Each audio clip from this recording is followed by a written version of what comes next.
Oke, kita ketemu lagi di mata kuliah SMOI dengan topik organisasi berbasis proses. Nah, ini subtopiknya merupakan subtopik terakhir, yaitu bagaimana kita bisa memetakan peta peran dalam suatu organisasi berbasis proses.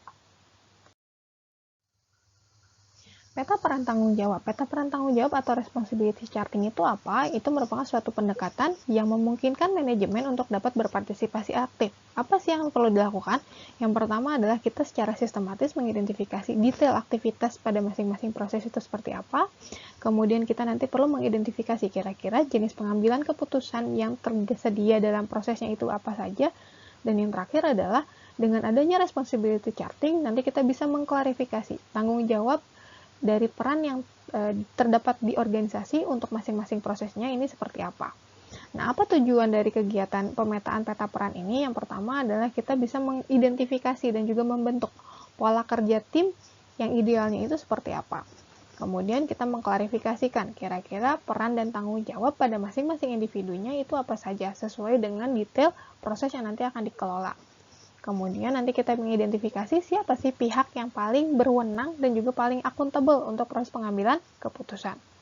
Dan yang keempat tujuannya adalah tentunya bisa mengeliminasi kalau misalkan ditemukan adanya ketidaksesuaian dan juga kekurang pahaman itu sebisa mungkin harus diminimalisir.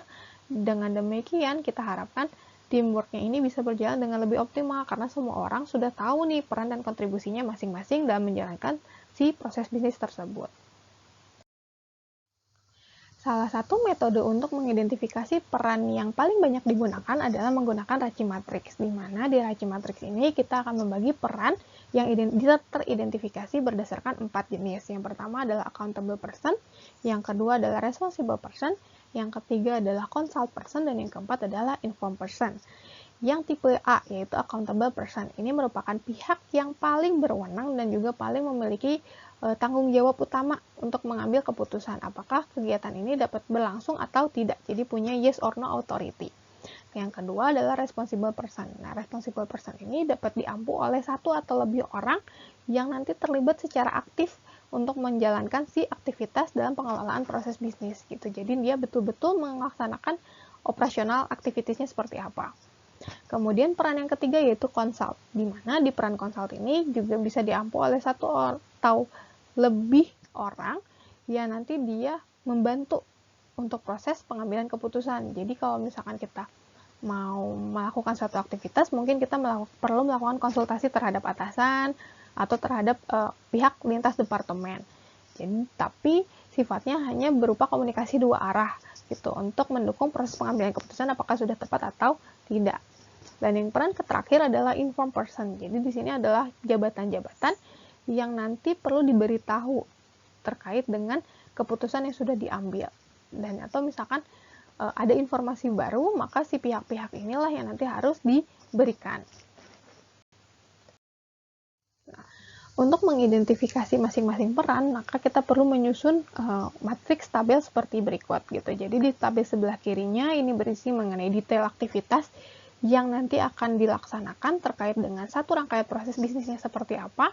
Dan yang bagian atasnya ini menggambarkan functional roles. Jadi ada jabatan atau peran-perannya apa saja sih yang nanti tersedia dalam struktur organisasi. Kemudian nanti pada masing-masing detail aktivitas ini kita akan identifikasi siapa pemangku kepentingannya atau siapa pihak yang menjadi accountable person-nya, siapa yang nanti menjadi orang responsible-nya yang bertanggung jawab atas keberlangsungan prosesnya, siapa nanti pihak yang perlu dikonsultasikan jika nanti akan dilakukan pengambilan keputusan, dan nanti kalau misalkan proses ini memiliki hasil, maka siapa pihak yang perlu diberikan informasi terkait dengan dampak keputusan yang sudah diambil.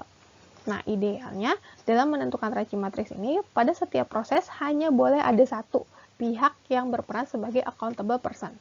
Jadi kewenangan itu hanya diambil oleh satu pihak saja. Sementara untuk responsible, confirm, consult, dan juga inform, ini boleh diampu oleh beberapa pihak.